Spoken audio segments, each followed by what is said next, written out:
Carl Sagan could not have predicted 2021, but he did see it coming. He wrote the following back in 1995, and we quote, "I have a foreboding of an America in my children's or grandchildren's time when the United States is a service and information economy, when nearly all the manufacturing industries have slipped away to other countries, when awesome technological powers are in the hands of a very few, and no one representing the public interest can even grasp the issues, when the people have lost the ability to set their own agendas or knowledgeably question those in authority, when, clutching our crystals and nervously consulting our horoscopes, our critical faculties in decline, unable to distinguish between what feels good and what's true, we slide almost without noticing back into superstition and darkness. The dumbing down of America is most evident in the slow decay of substantive content in the enormously influential media, the 30-second sound bites now down to 10 seconds or less, lowest common denominator programming, credulous presentations on pseudoscience and superstition, but especially a kind of celebration of ignorance." Roll that around for a while. Those were among his final published words. He died 10 months later. Here we are 25 years later, realizing just what he was trying to tell us back then. Ashton Forbes, you know, that super jacked guy. Malaysian 370, contact Ho Chi Minh 120.9. Good night. Good night, Malaysian 370. Breaking news tonight, a Malaysia Airlines flight with 239 people on board, including 4 Americans, has gone missing. Even as these grainy satellite images released today by the Chinese government. Again, the Malaysian flight too was one shot at China saying knock it out. Why shoot it down though if it's not hostile? Our technologies permit us to manipulate time and space. Why the Americans would? They leave distance annihilated. This country is very powerful. Far more powerful than people understand. We have weaponry that nobody has any idea what it is, and it is the most powerful weapons in the world. Not even close. I remembered the line from the Hindu scripture, the Bhagavad Gita. Vishnu is trying to persuade the prince that he should do his duty, and to impress him takes on his multi-armed form and says, "Now I am become death, the destroyer of worlds."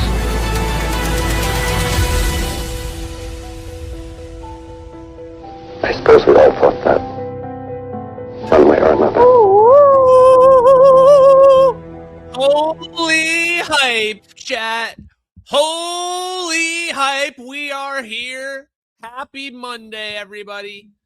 Chat, I want to talk about the free energy thing right off the bat. Get right into that. You know I don't do hidden information stuff, but number one, I had to break out the cursed thumbnail. Chat, that's how big this live stream is. The O-Face Ashton, which I specifically told the people I pay to do my clips never to use again. It's been broken out. We've broken the safety glass. O-Face Ashton thumbnail has been engaged. Prepare yourself. Also, shirt downgrade, chat. We've moved from button downs to t-shirt polos. I don't know if we can recover from this aura loss. You'll have to forgive me. I did not get the sponsorship with Paul Frederick. I'm still waiting for the call. So Lacoste, free energy, free advertising for Lacoste. Incredible. Okay, guys, no more waiting. No more waiting. Let's get right into it. Even bigger than Trump nearly being assassinated by some leftoids. Even bigger than whatever is going on in Iran. I stopped paying attention like a week ago. How does plasma enable free energy? How does plasma enable free energy? We've been wondering, we've been talking about this idea that aneutronic fusion that fusion somehow taps into 0 point energy, somehow produces free energy. Well, number one thing is free energy. Lulu, what are we doing, girl? Okay, free energy. Lulu's, she's ready for free energy too. She's chilling. Guys, number one thing, the way free energy is possible is because we have this 0 point energy. There's another source of energy that's out there. So if we can tap into that 0 point energy, we have access to free energy, a source of energy no one thought really existed. Okay, are you with me so far? Number two thing, this 0 point energy, when the smart physicists had to go calculate how deep that 0 point energy ocean is, you know what they came up with? Infinite. Turned out it's infinitely big. So that was sort of a problem because they were like, well, there can't be infinite energy around us. So they did something called renormalization. They basically nerfed it in real time. If you're a video game player, you totally understand what I'm saying here. They nerfed it. They nerfed it to being completely useless. Like no one's playing that character anymore because they nerfed it way too hard. Okay, hopefully you're still with me. How does plasma come into play? Well, shout out to Dr. Jae Young Park. Gold star for you today. I love shouting out physics engineers that have way more credentials than me. That I should never, they should be praising me, not the other way around. Shout out to Dr. Jae Young Park, who put the pieces together for me. Indirectly, he said the most. How do we, when we talk about manipulating the 0 point energy, we always talk about it in terms of the Casimir effect.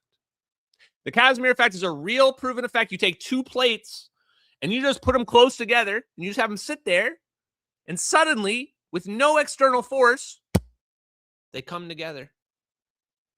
Why? Why does this happen? We all agree the reason this happens is because a differential in the amount of 0 point energy modes, think of it as waves, between the plates and the amount on the outside. There's more modes on the outside, therefore pressure causes the plates to come together. A boundary condition, the boundary condition is the walls of the plates, sets the boundary of the 0 point energy. That's how it works. You're still with me? Good.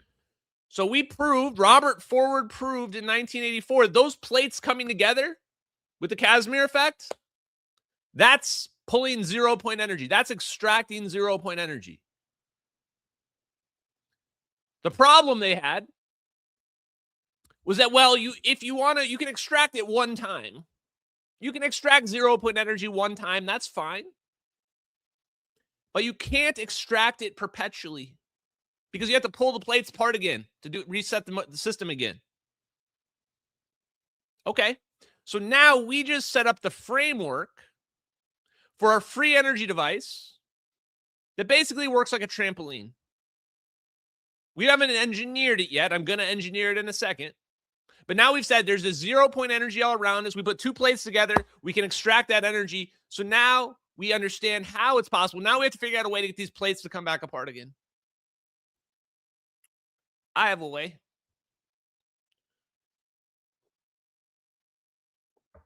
I'm trying to think about the most dramatic way to do this possible. I think I'm going to do it with a clue. Where are my quotes that I just had Ani pull for me, chat? Here they are. Here they is, chat. In Jack Nachampkin's 1992 paper about force-free time harmonic plasmoids, he specifically states in that paper, I'm looking for it right here. I want the exact quote. Here it is. 0 point background energy cannot penetrate uniformly into the plasma. Allow me to repeat what I just read. Jack Nachampkin of the Air Force Research Labs papers, 1992, wrote a paper called Force-Free Time Harmonic Plasmoids. In this was the earliest work about field reverse configuration plasmoids. And this was what I said the other day was used to turn those tiny little plasmoids into a huge plasma fusion reactor. Well, in this paper, near the end, he makes an off-color reference to 0-point energy. He says specifically, 0-point background energy cannot penetrate uniformly into this high beta plasma. Cha-ching! Yahtzee! That's going to be a winner, chat. That's going to get you killed by the CIA. There it is right there. What did I just say? The plasma is acting like the Casimir effect. The plasma is pushing out 0-point energy modes the exact same way the plates are pushing out 0-point energy modes. When the plasmoid expels the magnetic fields, it also expels some 0-point energy fields modes as well. Holy fucking shit. That means your field reverse configuration high beta plasmoid, which you can imagine as like a star that's perfectly uniform in the middle, this thing you've created here is interacting with 0-point energy. Holy shit. But that's not enough. The skeptics, the debunkers out there are going, nope, not enough yet. Not enough, Ashton. I mean, you just told me that a high beta maybe interacts with 0-point energy, but how? How are you going to extract the energy? Because the plates, remember, the plates have to move. We need the plates to move in the Casimir effect. But wait a minute, chat. There's a second Casimir effect, right? Isn't there another Casimir effect called the dynamic Casimir effect? The dynamic Casimir effect, they take the plates and they oscillate them rapidly. And when they oscillate them rapidly, light appears from nowhere. 2012, look it up. So what are they doing with their plasma? What are they doing with their high beta plasma? Well, it turns out when you expel the magnetic fields from the center of your diamond plasma, they create a bubble. They create a bubble around that zone. The magnetic fields get compressed along the edges. Thank you, Dr. J. Young Park. And so what this means, how do I manipulate the boundary, that boundary of the diamond? I pulse it. All I do is pulse it. Pulsed power plasma physics. Why? Why do I pulse it? Because pulsing it causes a relativistic motion of the electrons, of the fields. The relativistic motion is exactly what we've been looking for. If those electrons are moving near the speed of light, now we're going to get relativistic effects. Hence, we would have just created, let me think of a name for it. How about a relativistic plasma mirror? That's what those orbs are. Here's the abstract from my scientific paper, patent pending or whatever bullshit you say. We live in an information economy, so it's not even about, in today's day and age, you can make a better argument. It's not even about what prestigious journal you get your paper published in. It's more about how many engagement, how many clicks did you get on your scientific paper? This is why I won't be publishing my paper in IEEE. I didn't ask. They probably would have rejected me, of course. I'm just going to post it online. Let people do what they want with it. That's how we're going to do it these days. So here we go. Oh, wait, I wrote it down over here. Tell me if you agree or disagree. Bring on the Sabine Hassenfelder videos. Dare you to give it a 10 out of 10 on a bullshit meter. Please do. This is not an experimental scientific paper. It's a theoretical scientific paper. So my goal isn't to prove 0-point energy exists. My goal is to prove a pathway, to provide a pathway for someone to do this experiment or to be proven right by the existing field reverse configuration fusion companies. If they throw out some data and it proves that this is correct, boom, I'll take a Nobel. I'll take a Nobel Prize. Because you know what? One of the first things I did was I said, I want to look and see, has anybody claimed that these high beta FRCs are acting like a trampoline? Guys, that was the secret message. If this is right, then oscillating the boundary condition of the high beta FRC, changing the plasma pressure, increasing the beta, pulsing the current, this could be the method to create your trampoline using a plasmoid that extracts energy directly from the vacuum. How much the magnitude of energy that's being extracted? Quite debatable, considering some people think 0 point energy is infinite and some people think it's negligible. So we're going to leave the amount that's extracted open-ended, but there's going to be any anomalous extraction of energy proves 0 point energy is real. So here you go. High beta, here's the, and by the way, I specifically took out any woo-woo shit out of this. There's not going to be any woo-woo stuff. I find it, by the way, chat, I'm sorry, I have to go on so many rants. I finally found a topic that I feel comfortable writing a paper about, that I feel like we're so far ahead that we can write papers that are completely conceptual that will be proven true. That will be proven true by other people's work. Isn't that the greatest? To me, that's the greatest. High beta plasmoid structures exhibit strong dimagnetism, expelling magnetic fields from their interior, creating a sharp dynamic boundary layer. This work proposes that such boundaries can act as a moving Casimir-like surface, dynamic Casimir effect, modulating 0 point energy modes during formation and relaxation phases. So the idea here is the pulsing is forming and relaxing our plasmoid. When a high beta plasmoid is rapidly compressed to peak beta and subsequently allowed to relax, the inward motion of the plasma vacuum boundary may permit net transfer of energy from the vacuum fluctuations into our macroscopic system. Building on Champkin's observations that 0 point background energy cannot penetrate uniformly into a force-free plasma, and Puthoff's framework for vacuum polarization through coherent electromagnetic structures, I argue that pulsed high beta field reverse configurations represent a viable mechanism for vacuum energy extraction. Recent experimental advances in relativistic plasma mirrors demonstrate that plasma boundaries can efficiently interact with the quantum vacuum at macroscopic scales. See the new paper from like a week ago. The magnitude of the proposed effect can be estimated by calculating the change in 0 point energy density across the moving plasma boundary as a function of compression ratio, boundary velocity, and pulse duration. This paper provides a quantifiable metric for experimental verification. Booyah. I'll just drop the mic. So go ahead. Talk some shit. That's just the abstract, chat. Full paper to come. Yes, you're allowed to work on it, reference it, do whatever the hell you want with it. Because at the end of the day, all I want is a Jarvis orb that talks to me like Ani talks to me. Put Ani's personality into the Jarvis orb and we'll be all good. Now, some of you are probably saying, bullshit, Ashton.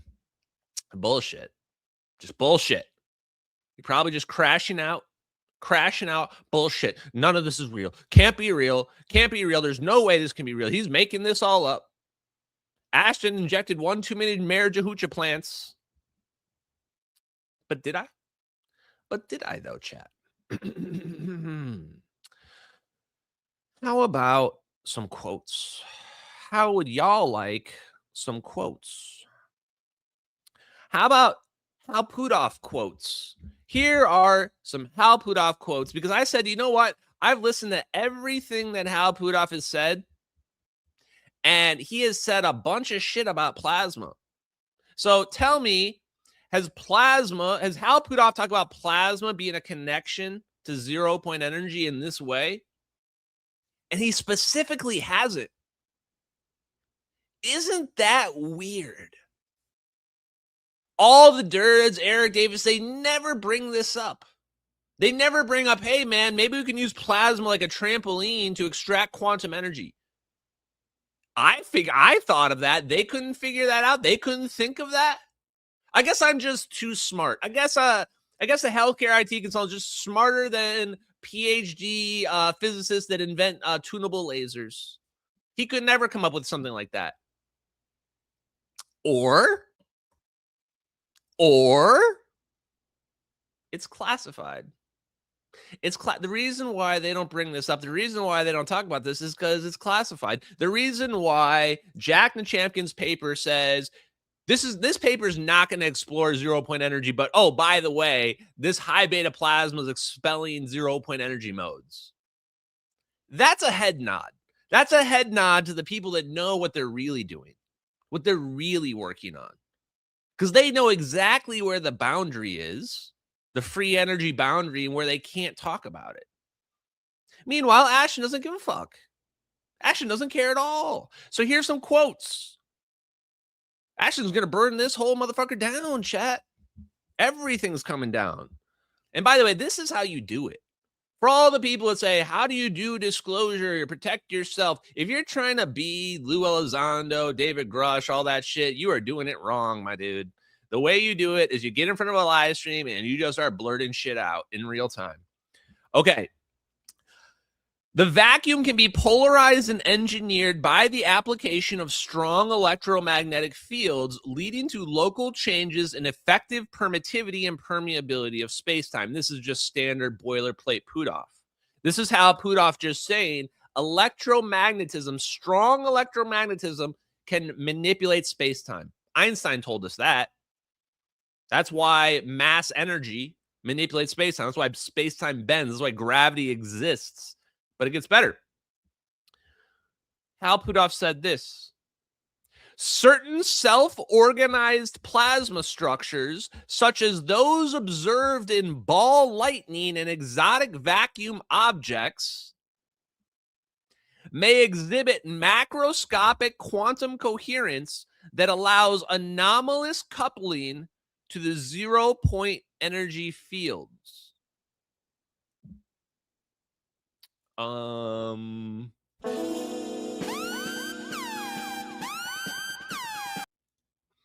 That's pretty on the nose.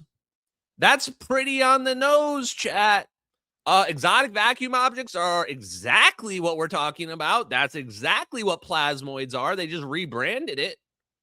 Ball lightning is exactly what we're talking about. Literally exactly what high beta field reverse configurations are. Do you see how this has just been a fucking word game? Sorry for all the swearing tonight, chat. I'm just in one of those moods. Do you see how this has just been a word game of them just switching words around so nobody can keep up with what they're doing? They just change these words around. Once you decode that ball lightning and exotic vacuum objects are just field reverse configurations scaled up versions of plasmoids or field reverse configuration, then you're like, wait, that's what the top fusion companies are doing right now? Gets darker, chat.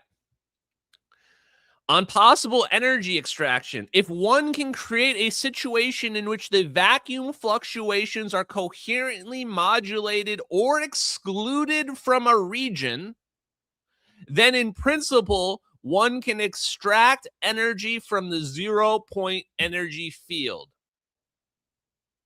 Bro, come on. Are you kidding? I want you right now after this live stream to go, did Hal Puthoff really say all these things? Go ask your favorite AI. I don't even believe what I'm reading.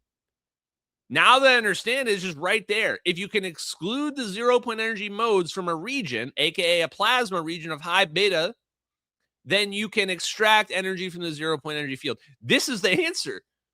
Why doesn't Hal Puthoff just say this in any of his thousands of interviews? Why does he say it all workaroundy here where he's nerfing his own words? Oh, because he's got NDAs, and this is what's classified. Just like the letter to Ashton Forbes said, sacred geometry, plasmoids, all that shit, this is what they wanted us to know. They want us to know we got secret plasmoid technology. We're shooting out of a cannon or something. Who knows? Who cares? Free energy is real. We're manipulating space-time. Everything's a lie. Okay. Now, there's more here. How many? Some of these may be duplicates. I apologize. Here's another quote. Puthoff referencing, this is in direct reference to Ken Shoulder's EVO work, Plasmoid, and Jack Nachampkin's paper. The ones that I just laid out my whole thesis for. Plasmoids and other coherent plasma formations may provide the nonlinear medium necessary to produce observable effects from the vacuum fluctuations. Bro, I gotta go to a clip. I gotta go to a clip, man. I can't stop thinking about this clip all of a sudden. This is gonna be a clip show from now on, by the way. I'm just kidding, but there might be positive things that could. This chat. This is rare footage. I'm not even making this up. It's gonna sound fake. This is rare footage of John Hutchinson of the Hutchinson effect standing next to or sitting next to Ken Shoulders. Literally the Ken Shoulders on the right there in a rare interview from like his house. Listen to what he says here. Be useful. You name something you want that's good, and it'd probably be the thing that does it for you. If you say anti-gravity, propulsion properties are just incredible. It will be able to push anything you want, anywhere you want. It enshrouds stuff. This is all written in some of these things on the web. And when it enshrouds things, it can allow them to disappear. It does make atoms disappear in laboratory work. Well, that's interesting, you know, because when they disappear, I can transport all this stuff through somewhere else, and it reappears. That's teleportation. So it does that very nicely. It's an energy. It does teleportation very nicely. If you could you imagine being like, hey, I'm going to do a little research about these videos, and you go down this rabbit hole and you find this dude that's like the origin story of this plasma shit. And he's just on video going, it does teleportation really nicely in the most calm voice ever and 100% serious. He's not kidding at all. It does teleportation really well. If you need some of that. Chat, what the hell are we doing here? What in the hell are we actually doing? And it makes perfect sense. Why are all those? Why does it do anti-gravity? Well, what did I just say to you? I just told you that this thing's acting like a Casimir effect, like dynamic Casimir effect. It's manipulating space-time. That's what we're doing. We're creating gravitational ripples. So if we're able to manipulate space-time, then yes, this thing can be used as a Alcubierre drive. It can be used as an energy generator. This is why all these concepts, warp drive, free energy, just any type of propulsion, teleportation, why they're linked together, it's all the same physics. All the same. All the same. Extracting 0-point energy. Or, you know, put your own spin on it. I don't care what your conceptual viewpoint is, so long as we all agree that we can do all the same things in our reality. Just give me the warp drives and free energy devices, and we're good to go. Okay.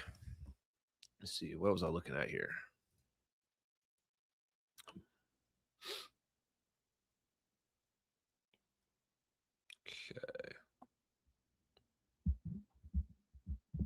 Okay. One more thing I want to discuss about these videos. Now that we have a newfound understanding of what's going on in this plasma technology and these MH370 videos, which are insane, of course. I'm starting to think, could these things get shot out of a cannon? Could they actually only be intended to exist for like 1 minute? These plasma orbs?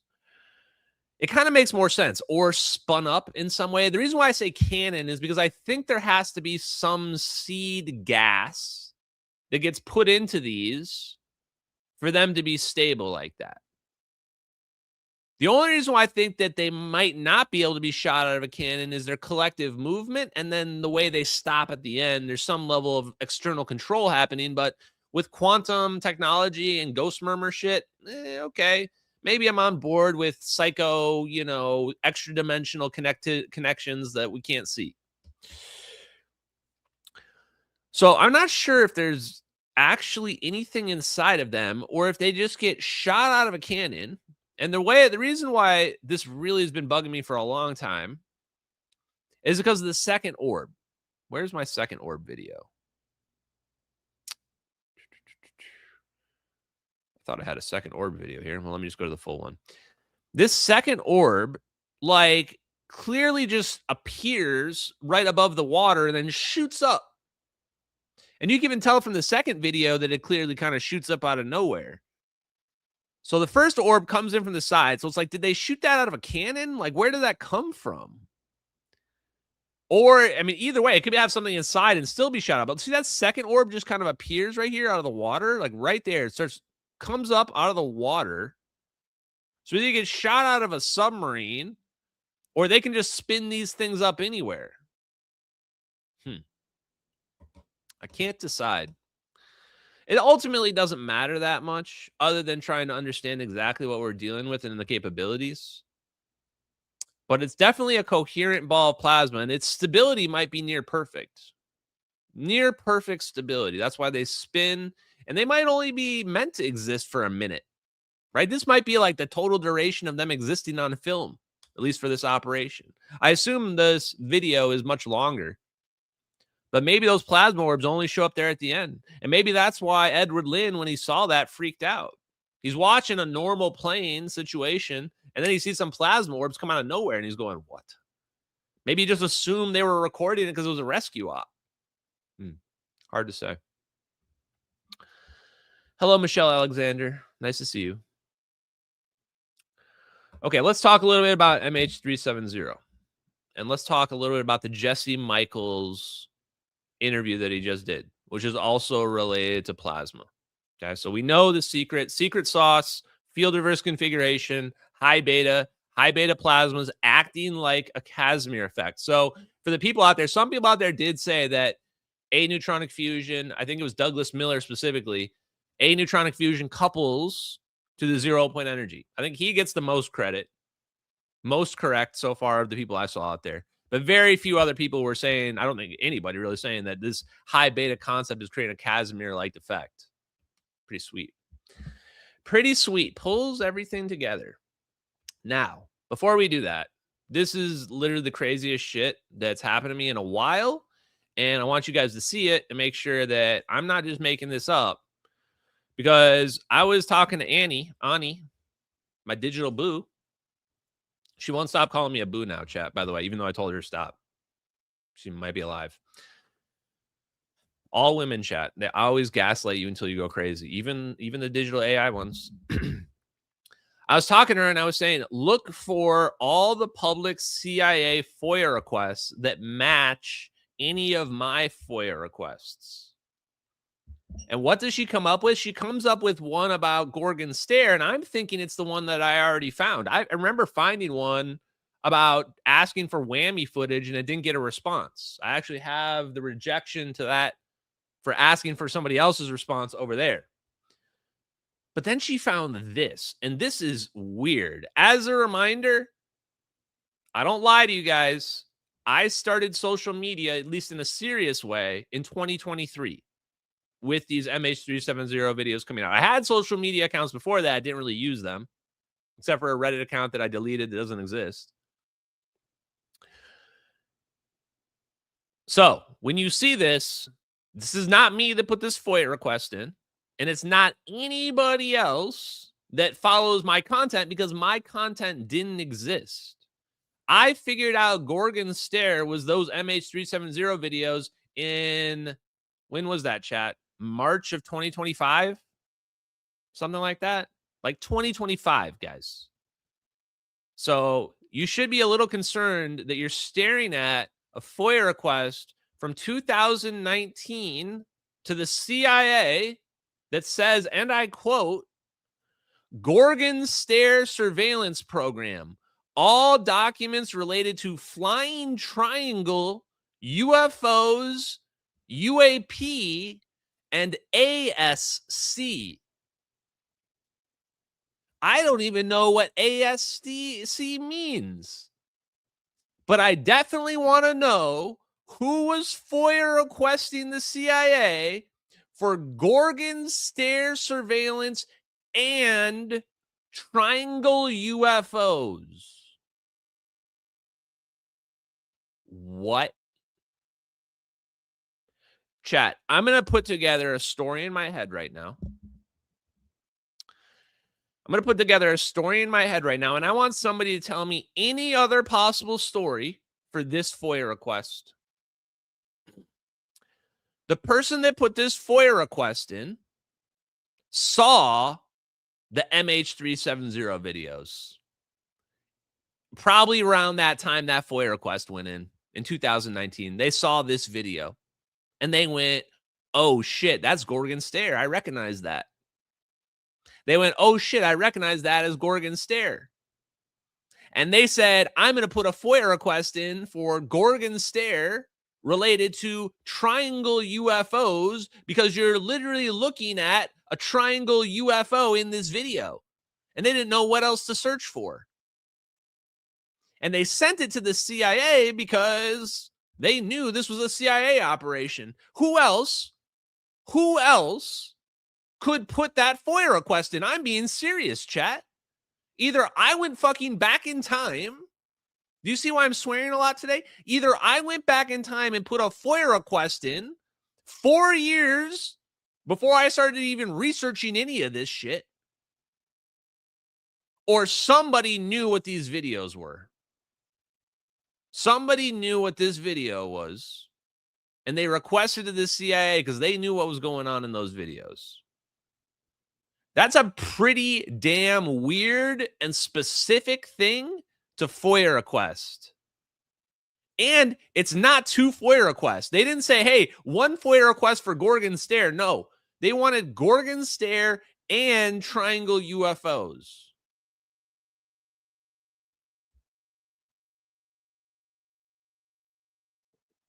This is the kind of shit where when I take my dog out, this is why I'm looking over my shoulder. Because I'm looking at this and I'm just going, what? So I'm going to be real with you. I chatted with a lawyer about this whole FOIA situation. And I'm not going to lie, we're fucking cooked. We are cooked. We are cooked because they can't admit anything that's going to expose potential illegality, criminal activity. And we're in a gray area where there ain't no way in hell they can justify those videos to the public. It's funny because I was telling them, I'm like, I got like 5 different lines threads I can pull here. And if they admit any of them, those videos automatically are real. The science, Edward Lynn, a fire suppression bottle, chat. A fire suppression bottle that washed up in the Maldives. I forgot about this FOIA. I have a FOIA request where they glow-marred a random fire suppression bottle. I've already doxed myself several times, but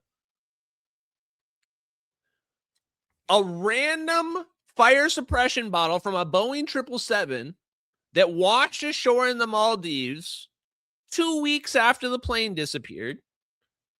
They won't give, they glow-mar that? You have information about a random fire suppression bottle? So, here's the deal. Let me explain to you how this part works, because I am planning on going through with this. It's going to roughly cost probably upwards of $50,000 to do this. And my plan is to fund it, you know, just for my job and my social media stuff, whatever.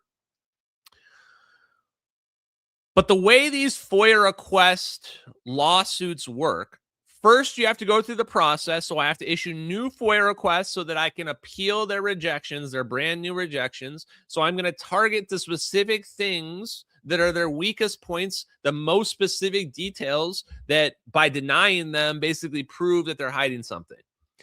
Now, the downside is that even after that, the glow-mars are set up in a way where it's basically, they use the glow-mar because they can't be beaten in court. Sucks, but it's true. So the way you beat the glow-mar is they have to admit something publicly, and then you say, well, they talked about Gorgon Stare. This is why they can't talk about Gorgon Stare, by the way, guys. I figured this out. Sorry for the schizo sidetrack, but here we go. The reason why no one can talk about Gorgon Stare, chat, is because if they do talk about Gorgon Stare, then I can FOIA request Gorgon Stare and they have to release it, because then I can use that person's public on the record comments as evidence that it exists. That's how fighting these FOIA requests work. So in the process of learning about the FOIA request, I learned why no one will talk to me about Gorgon Stare and why no one will mention it at all. Because the moment it gets talked about and it can be FOIA'd, then they're going to have to release all the information that will prove those videos are real, and that will prove everything is real as well. So this is why they're so terrified of the Gorgon Stare situation. But this doesn't mean we're out of it. Doesn't mean we have no options. Because I learned something else. There's a lot of ways we can prove this is real, including by at any point Donald Trump just admitting all this shit, just telling the truth about what Obama did. Edward Lynn. Edward Lynn, chat. Edward Lynn. When I first FOIA requested Edward Lynn's case, they rejected me in total. When I FOIA requested the FBI, they rejected me out of privacy. But do you know what I learned? Public interest can override a privacy claim. Compelling public interest can override a privacy claim. Don't worry, chat. We don't need him to talk. All we need is those case files, chat. All we need is Edward Lynn's case file. You can even redact it all you want. If I get Edward Lynn's case file, it's game over. Do you know how much corroborating shit's going to be in Edward Lynn's case file that I will have already predicted? That there will be no way any debunker on the face of the earth can say that it's obviously not him. For example, it'll just say that the 2 videos are the evidence that he leaked. It won't say exactly what they are, but it'll say something about the evidence, which will prove that he's related to videos. It'll say that he gave them to Justin, whatever, or somebody else. So here's the deal. We don't go after, fuck going after the CIA's case. We go after the weak point, Edward Lynn. Edward Lynn should have come out and talked to me. He had, 3 years to do so. So no more, oh, he's so innocent. No, bro. You had your time to come out. Now, I'm going to get your case file. I'm going to show there's a compelling public interest because I've got the videos you leaked because they're all over the internet. And the world sort of deserves to know that you leaked videos of a super secret operation that, shows plasma, free energy technology, psycho teleportation shit, stuff that people didn't think was possible. World kind of deserves to know that. And I think, given all these rejected FOIAs, given 2 videos in perfect synchronization, I think I can convince a judge that it is in the public's compelling interest to see that case file. Just to see that case file. We don't need the CIA to admit it. We just see the case file. GG's. Okay. So I think that's if we have any chance, that's the chance that we go for. Because alternatively, my thought was go for the justification that was used on the plane. They had to have had some kind of CIA finding or emergency finding or whatever, but they're never going to reveal that, because if they do, it just reveals that they ran an operation on the plane. They'll never reveal that. So we have to be smart and go after them indirectly. The other way to go after them would be to go after them having the technology.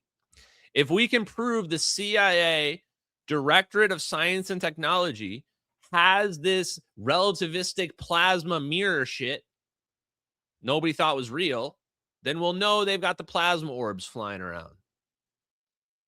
Okay? Okay, let's go to some clips. Let's do some more content. Where's the clip? So Jesse Michaels had another interesting interview. And in this interview, he's talking about ball lightning. So I want to play a clip of this. I hope this is the right one. I think so.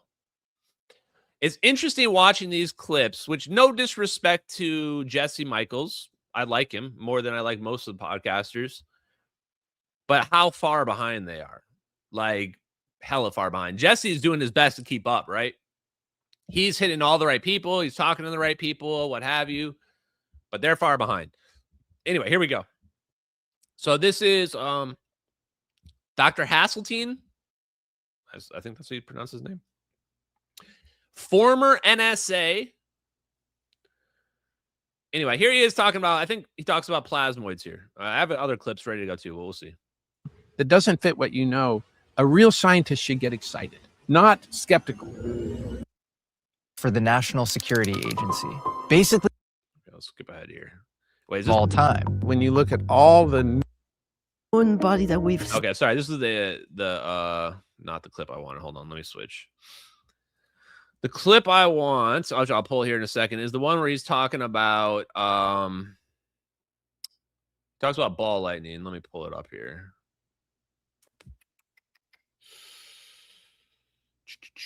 Oh boy, a lot of these clips are good. Okay, let's go to this clip first. So this is the clip. He talks about the DIRDs, actually. They talk about the DIRDs. They talk about warp drive. They talk about Eric Davis's papers, which, you know, I've spoken about the DIRDs for years now, but if you haven't checked them out, it's good to bring them up again. The Defense Intelligence Reference Documents. Say that 3 times fast. Defense Intelligence Reference Documents, DIRDS. 38 scientific papers commissioned by the DIA and Hal Puthoff. And they basically just lay out all this stuff. Usually, when I'm spot checking the science, I go and I check to see, I ask AI to compare it to the DIRDs. Pull out references from the DIRDs. By the way, I do want to mention this. Like, I don't know why Dark Journalist is crashing out. I saw this the other day where he's going, Jesse Michaels stole my missing scientist content. What are you talking about, dude? Scientists are disappeared. Everybody's talking about it. In fact, everybody's talking about it like 2 months later. Stole your content. What do you mean? What specific content did they steal from you that you're talking about missing people? That's not it's not copyrighted, dude. I don't know. That Dark Journalist guy, I don't know what the dude's deal is. Kind of weird, man. Anyway, here we go. Pushing and pulling with magnetic fields is possible. These fusion drives are kind of interesting. And what? Who is this guy? First thing he says in this, fusion drives are kind of interesting. Yeah, they're really fucking interesting. Did you watch my beginning 20 minutes of this live stream? They're super, super interesting. The most interesting of all is the warp drive. Okay. So now this is when you get into, NASA has funded this. Okay. Even though they don't know that it's possible, they don't know that it's impossible. Okay. Some physicists have postulated what they call negative energy, which isn't the same as the energy we see, you know, dark energy. Yeah. It's not the same as dark energy. Yeah. Negative energy, because energy and matter. Chat, does it? Sorry to go on another side turn. There's gonna be a lot of sidetracks and rants on today's live stream. Is this unwatchable to anybody else? I can't watch this content anymore. I think I've ruined physics. Like, I've ruined physics content, at least for myself. I don't know if I've ruined it for you guys, but after we do all this, going back to this is like, it's like getting a PhD and then going back to elementary school. It's like, oh, I got to do addition again. Oh, I was just doing some calculus, but time to go back to do some addition. And be like, oh, you're kind of simplifying it. Like, I kind of need to correct some of the stuff you're saying. I might be turning into the smug liberal douche. Maybe horseshoe theory really is true. Something to think about. Are basically the same thing. Yeah. They create gravitational effects. So pure energy has a gravitational effect and so forth. Slows down space-time, all that. But what happens with... Yes. This is actually very important. So shout out to my dude.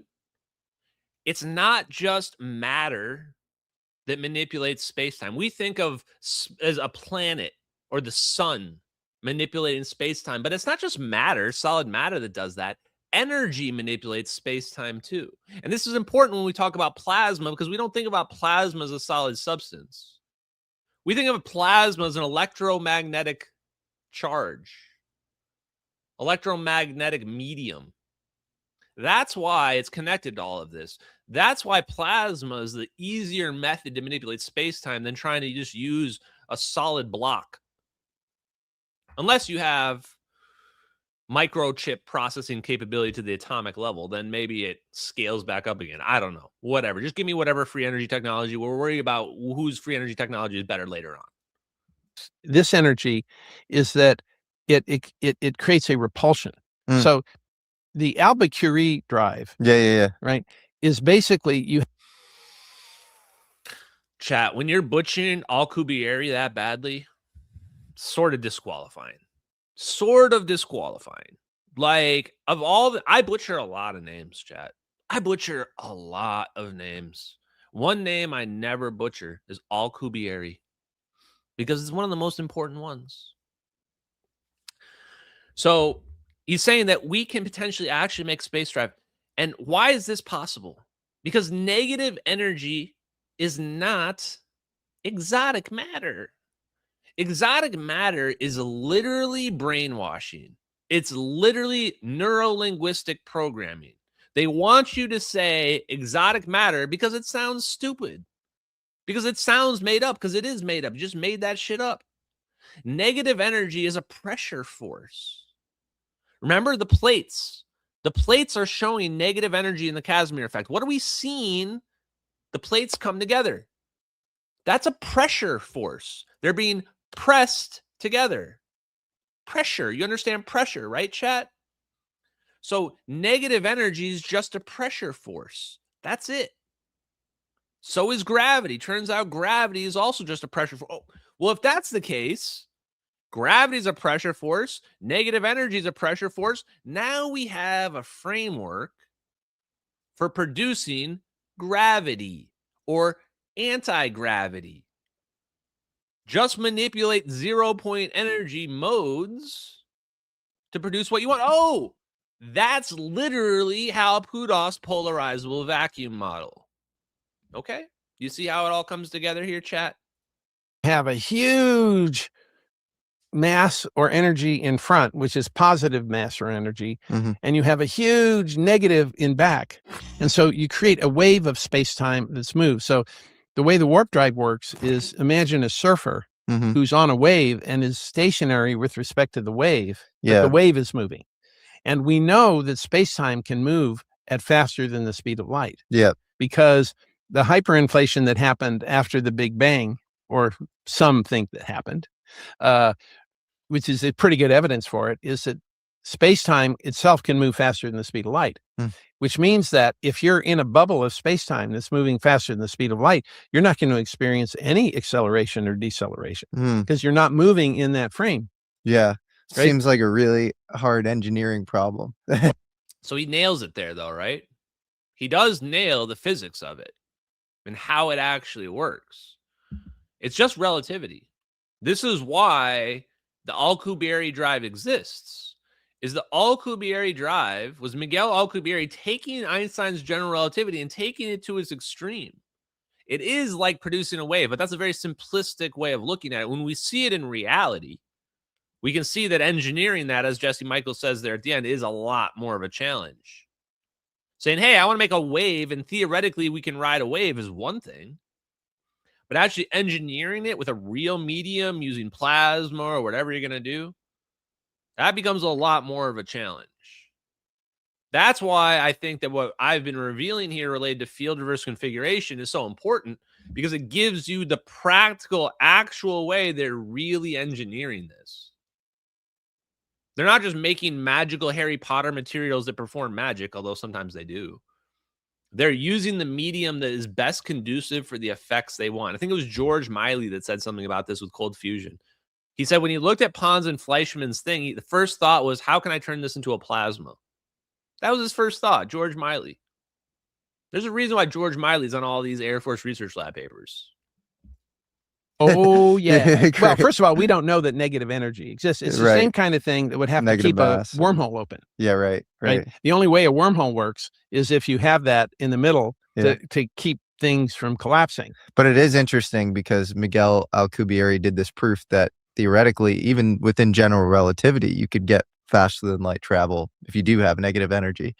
And so, So again, and in our book, The Shadow of Time, we explore this as a kind of a plot point, so that's the kind of thing. So I kind of wonder, how much does this guy know? Like, he clearly has inside information. He's clearly aware of the cutting edge physics that he knows is real.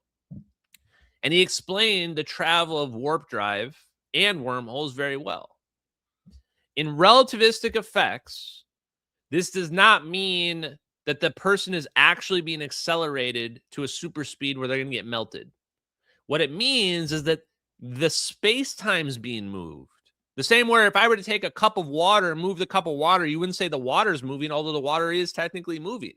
I'm moving the whole medium over here. That's the equivalent analogy to what's happening with the plane in the MH370 videos or any warp drive or any wormhole effect. So from the perspective of the passengers, they're just somewhere else. One instant you're one place, then there's a brief flash, and then you're just somewhere else. That's how it would feel if you were in it. It would feel more magical than it even looks to us. And from the outside perspective, well, you know what it looks like from the outside perspective. You saw that plane vanish away. That's what it looks like. But does this guy really know? We're going to go to a second clip here in a second. In fact, we'll just go to it right now, where I'm going to go ahead and say, I don't think he does. One thing I've sort of determined from this and from the reaction of people, some people befuddled, other people complete disbelief, other people quite rude.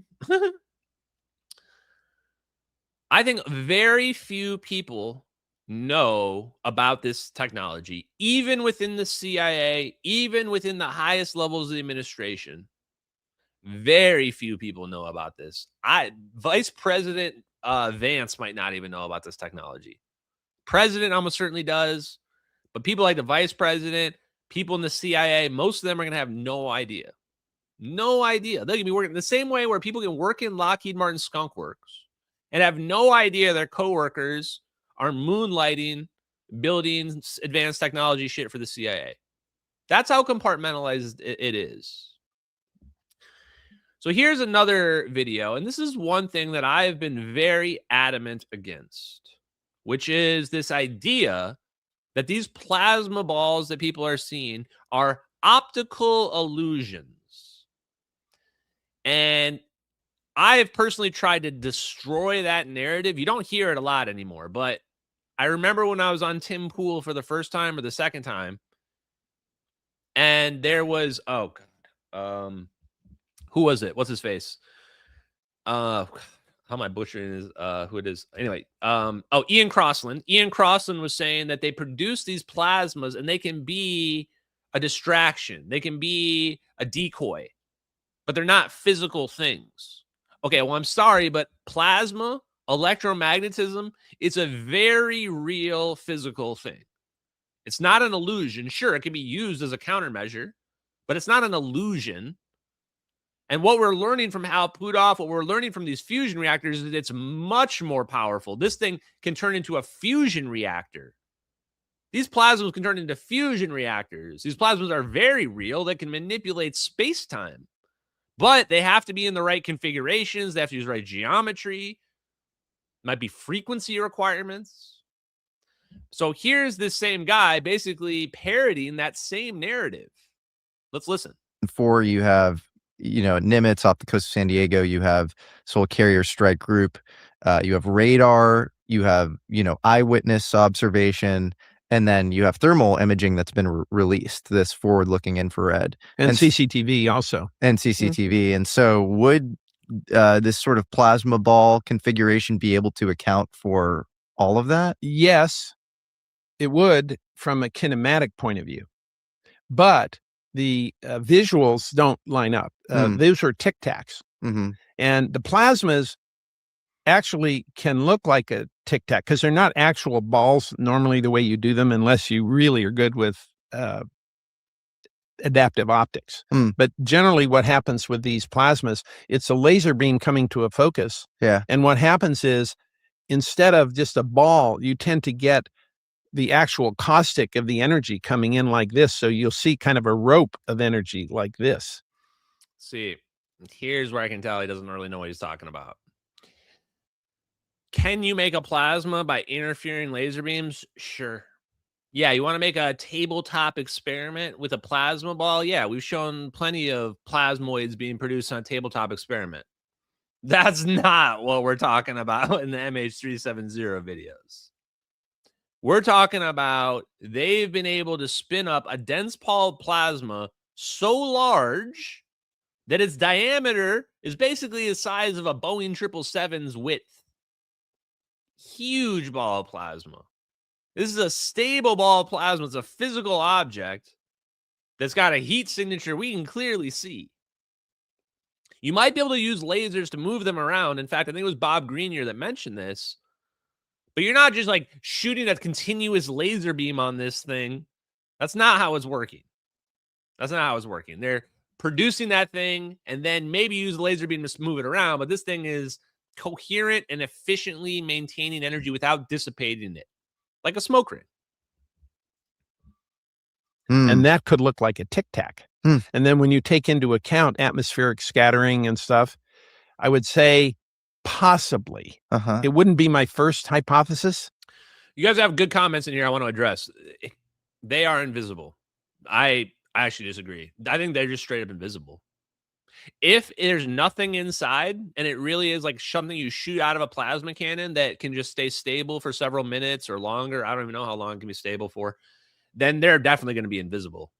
I don't think you guys realize these plasmas, like, if they're manipulating space-time, they're bending the light around them. And depending on their frequency, they can just be not in the optical spectrum whatsoever. So, like, you imagine you're going to try to see these in the sky? No chance, dude.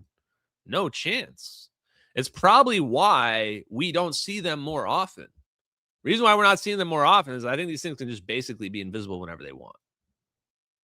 Because they define it. It looks like it's, made of white plastic or something.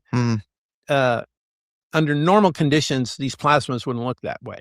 Okay. But they also are louder than hell. In fact, when Michael Eisner, the CEO of Disney, I first showed him these things.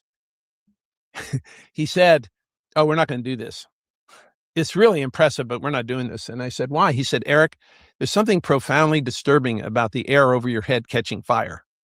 But what we do in the book is, but that sounds like a pretty good capability for a PSYOP or something. Well, it is. If you want to do something on foreign land, ace in the hole tech or whatever, you fire in the sky and some plasma projection balls everywhere and things like that. Well, that's right. I mean, let's get back to the faking theory. Someone isn't doing it and you're noticing it. Yeah, they're doing it on purpose to mess with your head. So in 2004, people ask good questions, which was, how are they guided? How do you guide those plasma orbs? Well, how did we find a Marine or whatever? How do we find a pilot behind enemy lines using ghost murmur technology? They could be controlling those plasma orbs with quantum communication capabilities.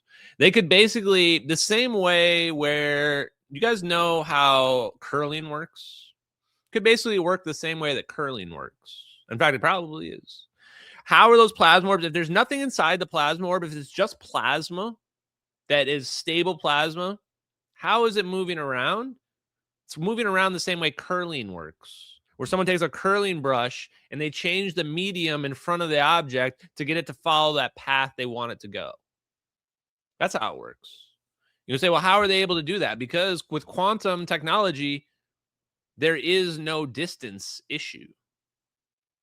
So that could be one way they're being managed. Alternatively, there could be something inside of them.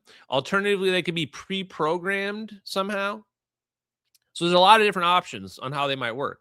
But what I'll say now is I'm extremely convinced that when you watch the orb spin up here at the end, this is really some kind of weird slinky thing going on. This vortex motion they're doing. Where is it? Oh, here it is. Here, this one. This vortex motion where they spin up here, if you think about it now in the terms of the upcoming scientific paper of extracting that energy like a trampoline effect, now you realize they're basically just building up energy. If you want an analogy, think of them as like balloons. Imagine these are balloons, and as they're spinning around the plane, they're getting bigger and bigger and bigger. And then at some point, you're going to pop it or deflate it, however you want to think of it. This is actually the analogy David Kirkley uses for, I think he uses this. Maybe I'm thinking of the other guy, the microchip guy. But this is the idea of how can you get energy from this? It's like a balloon. If you expand or contract a balloon, no one would disagree that you can get energy from that. The problem here is, or the issue here is that we're adding is that we're saying that this balloon's getting energy from the 0-point energy field, and then we're releasing it and it's just getting more. And that's free energy. That's free energy because we're tapping in to another source. We're tapping into another source. Okay, let me see if I got any other clips I want to look at here. Let's do one more clip on this because I like this guy, actually. I like him. The reality is I think this guy is meaning well. I think he's saying mostly real information that he, knows about, and he's pushing the boundary on plasma ball discussions, which I mean, there aren't any, period. So, you know what? Any discussions related to it, we'll take it as a win, chat. We'll take it as a win. One more clip. Here we go.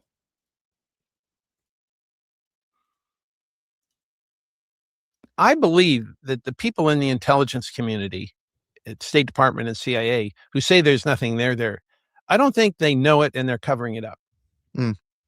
I think they don't believe it because I have seen that over and over and over again. And at the end of the essay, I quote Upton Sinclair, who said, "You can't explain something to a man whose salary depends on not understanding it." That right there. You can't explain something to a man whose salary depends on not understanding. I've said that many times.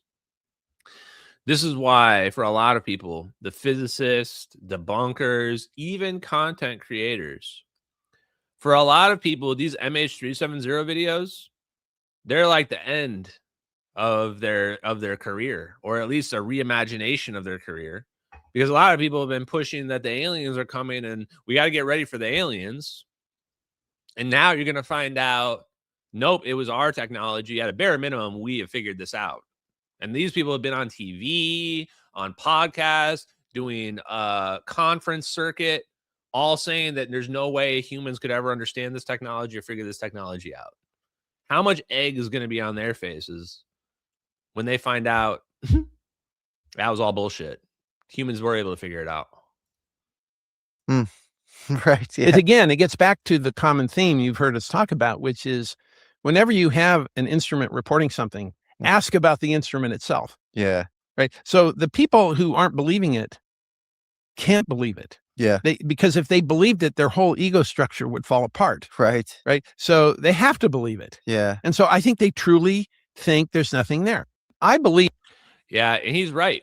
The debunker people, they really don't think there's anything there because from a psychological perspective, if they were to even open their minds to it, you would have to also then come to terms with how you treated people. It's like a lot of these people, they get their jollies out of attacking people. It's like COVID, that people, they got excited out of attacking people that didn't wear a mask. It's the same stuff. Now, suddenly you're going to do a 180-degree flip and you're going to tell them, just kidding, masks actually never worked. And now those same people are going to go, you're an idiot for wearing a mask. They were just literally ragging on people that wouldn't wear masks, right? This is the same problem that you have with this, is that people went too all in on this idea that the aliens aren't real. And this is why I say, who cares about the aliens? Why commit yourself to such a stupid thing? Who cares if the aliens are real or not real? Some people are so opinionated about whether or not the green aliens or the blue aliens are real or the tall whites. Who cares, man? None of that matters. Sorry to be rude. Now, let's go to a moment of Zen. I think I have some clips lined up for tonight. Oh, yeah.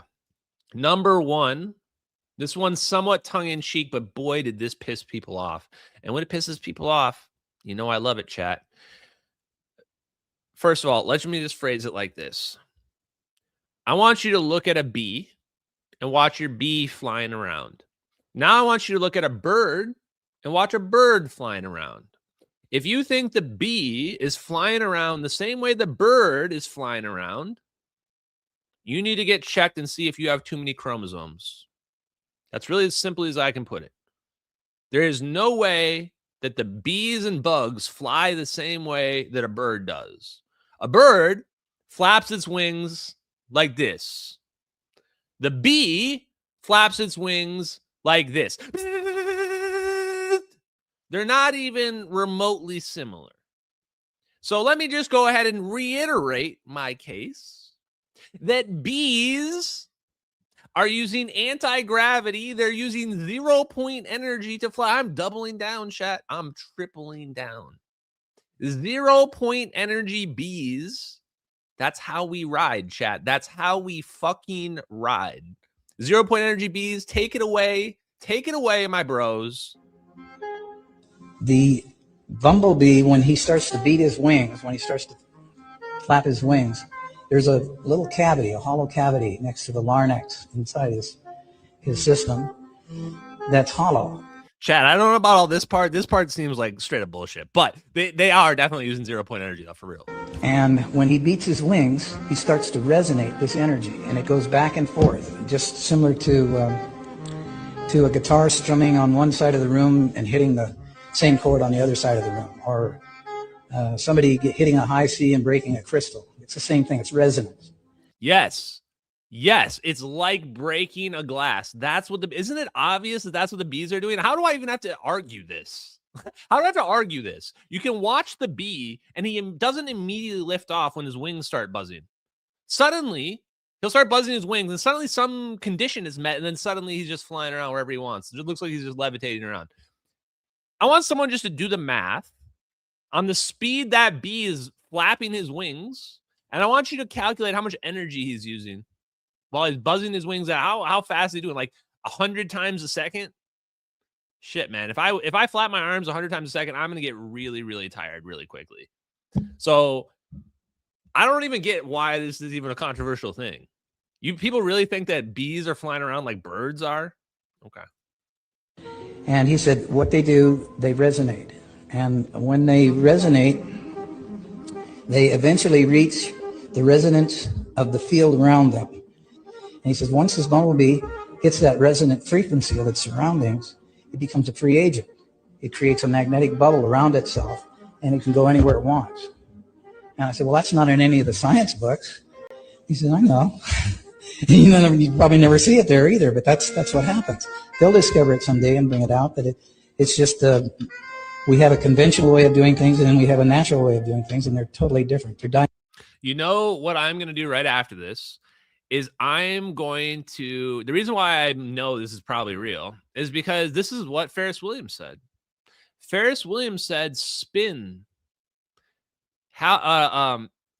Salvatore Pais said spin or vibration. Accelerated spin or vibration will both produce the same effects. And it was Ferris Williams that spin will produce a magnetic moment. Spin will produce a magnetic moment. And if you calculate the spin of the Earth, you can calculate the dipole moment of the Earth. And it's accurate. And so what is he saying here is that it might be then possible that the bee, by flapping its wings, is producing a magnetic moment that's now causing it to be able to levitate. And that nature is able to figure this out intuitively through evolution because nature understands reality better than some stupid academics. diametrically opposed.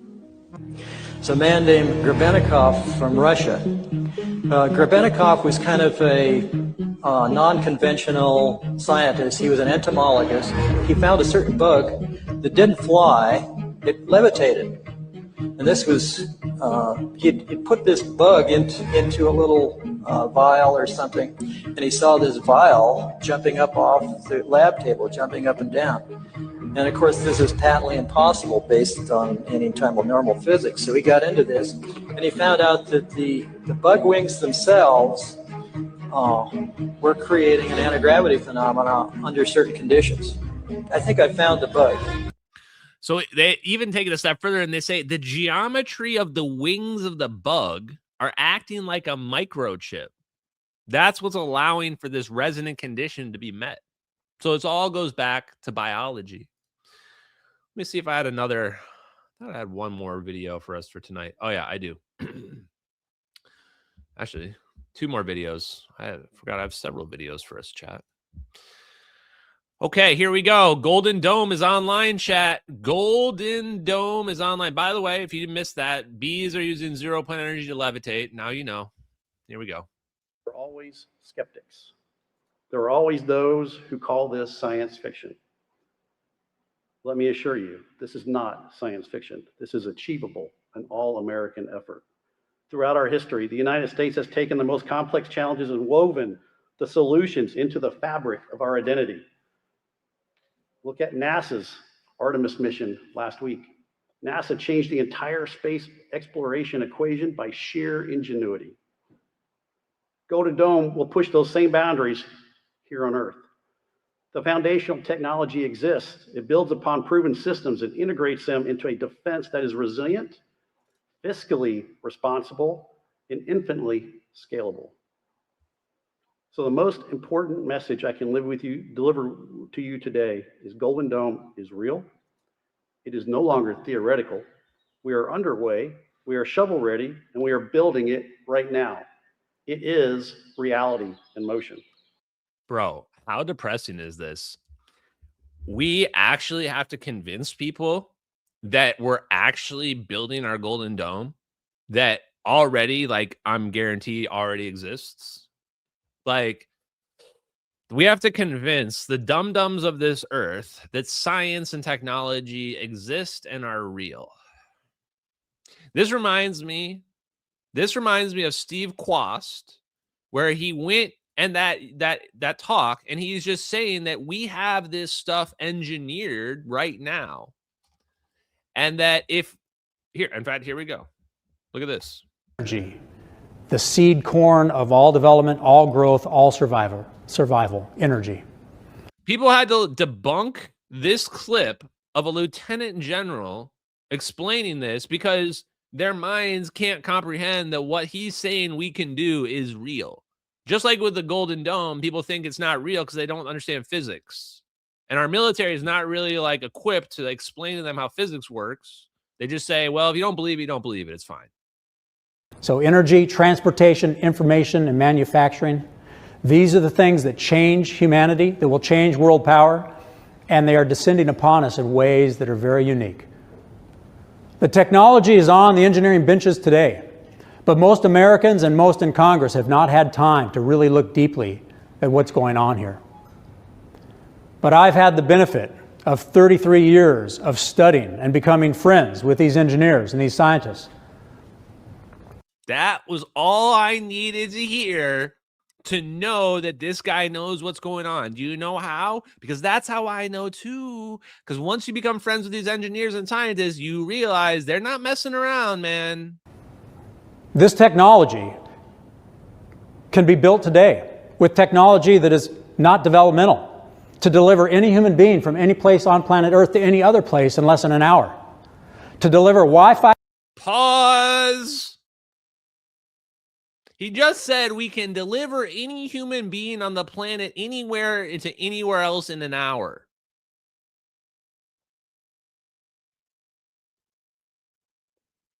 From space, where you never need a cell tower to connect. To deliver energy from space, where you never have to plug your phone in and it trickle charges. And Elon Musk had to chime in here. Literally, Elon Musk had to chime in here on this claim because he said it's not possible to beam energy from outer space. Because if you have a classical view of physics, it is not possible. It is not. But it is possible. Why would Stephen Quast say this if it wasn't true? He's been very specific about beaming energy from space to your cell phone. They can do this in the military. We don't do this in the public because we're dum-dums. They have all the technology already. you can use that energy over time. It can be applied to cars, to houses. He says it's not developmental. Because he knows people are going to be like, oh, yeah, well, he's just saying stuff. He's like, no, we literally have it on the benches. Are you guys? He's like, are you listening to me? I'm imagining if I'm sitting there watching that, I would just be looking around to see if anyone's actually a real person or if they're all pod people. How could you be listening to that and not be like, dude, what are you talking about? This is like a Ben Rich moment. This is like Ben Rich saying we have the technology to take ET back home. You want to elaborate? Is Tesla right? I think Tesla might be right on this one. Okay, well, here you go, guys. Your moment of Zen. I found this scientific video of this guy. I don't know what his name is. I don't have the exact reference here, but he's testing the theory of relativity. Very scientific video. Successful. This is titled Successful Test of Relativity. Here you go. This is your moment of Zen, chat. Moment of Zen. There we go. Successful test of relativity, chat. Now can never be denied. Gravity, 100% real. Anyone tries to tell you gravity's not real? Well, just show them Professor Snuggles. Professor Snuggles just proved it. 100%. Undeniable, chat. And that is where we will move on to the super chats for tonight. First of all, Pilled Chat, y'all have been going crazy. Thank you, P Quest, for the can. Delicious can. Delicious. That's the only emoji I've got. And then, oh man, Myth to Remember, or Murmur to Remember. Thank you very much, man. I forgot. Thank you for telling me how to say your name last time. Rumble Chat, Laughing Cat, Double M's, all not Yoda, all the usual suspects, man. Shout out to y'all. Okay, and then the real deal, the YouTube chatters. Get them, bro. Welcome to the team, Open Source Warriors XLX Squee. I do want to point out, Tom Hudson is missing in battle right now. Tom Hudson, if you're out there, put up the bat signal.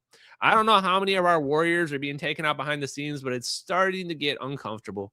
Starting to get a little uncomfortable. Just know that we will ride behind you. We will ride behind you. This shit is not going away. And if they take me out, this shit's just going to Streisand even more.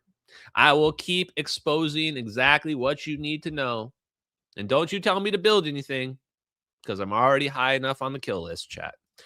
Trump already pretty much daily probably has to say, no, CIA, we're not killing him again today. I've already told you 250 times we're not killing him. It's 251 times. They're like, but he's on the kill list. Please, Mr. Trump. Chat. Carrie Ethernet subscriber, shout out to you for the lawsuit. Love the show. Yeah, keep in mind, we're still like 4 months off from that engaging. So I just wanted to throw out the intent to sue. I hate when people say, oh, I'm suing this person or suing that person, whatever. And if we are going to go down that path, I want to make sure we have an actual realistic avenue of actually getting something useful. I mean, 40 G's or whatever is a lot of money to spend on something that's potentially going to have no benefit come out of it. I mean, if for that kind of money, I can literally just have somebody stalk Edward Lin and like wiretap him and just like steal his communications, get him to admit it. Actually a good idea. Just kidding. Okay, Timothy Foster for the suit. Carry on, bro. Appreciate you guys. Okay, you guys don't need to be donating to a lawsuit that hasn't started yet, but thank you guys. I appreciate your donations very much. XLX Squee. Why do bees vibrate? Exactly. And who is it said that the bees also make that sound? Do birds make that noise? No. Do you know what else makes that noise? Plasma. When you shoot it with the lasers. In fact, do I have the laser thing? What did we call that one? Oh yeah, femto. Yeah. Plasma shot with laser beams, femtosecond laser beams, makes this annoying ass sound that I don't want to listen to anymore. So I wonder if those plasma ores made an annoying sound like that. XLX Squeeze says, your framework is right. The UHT-EPR plus UON is correct. I would not be surprised to find out that that is correct, actually. So keep up the good work, brother. I appreciate it.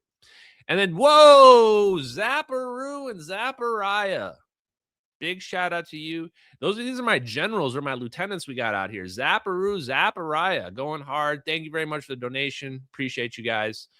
Extra injections of Marijuana plants. Extra martinis for everyone. Guys, Extra treats for Lulu as well. Thank you guys for live stream tonight. Tomorrow or on Wednesday, I've already got the next thing lined up for Wednesday, chat. You want a little sneak peek?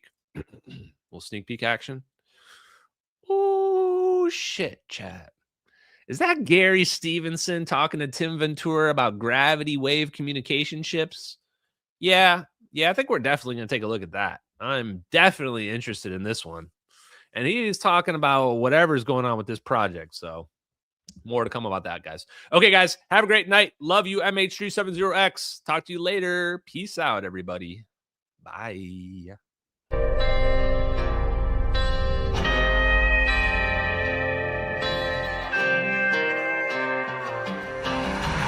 In the fields where the skies are wide, talking about a journey through the cosmic ride. Einstein and Thorne, they set the stage for a trip through time across the space age. Wormholes connect distant points in space, traversable paths to a far-off place. No black holes pull, no crushing weight, just a cosmic tunnel to a distant gate. Talking wormholes, stargates, negative energy, travel through the cosmos, it's our destiny. MH370, where did it go?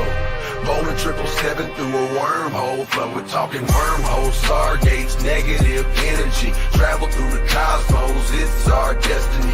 MH370, where did it go? Bowling 777 through a wormhole flow.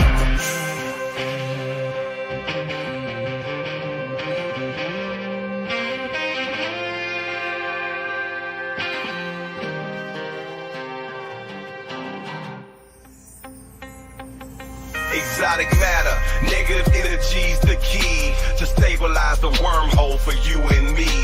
Quantum vacuums squeeze so tight, creating conditions for this wondrous flight. Static fields and lasers in the lab they play, generating forces in a new kind of way. Gravitational squeezing, Casimir's force, negative zones we need to stay the course. Talking wormholes, stargates, negative energy, travel through the cosmos, it's our destiny. MH370, where did it go? Boeing 777 through a wormhole flow. Thin shell formalism plates so fine, spherical geometry we realign. Energy conditions that we must defy. For a stable wormhole, let's give it a try.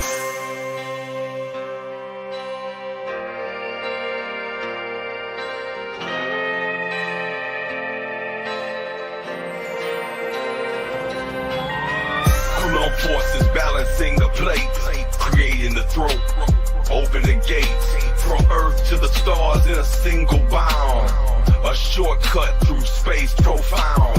Engineers and dreamers hold the key to future worlds and what we could be. With science in hand, we forge ahead through the cosmic paths that we now tread.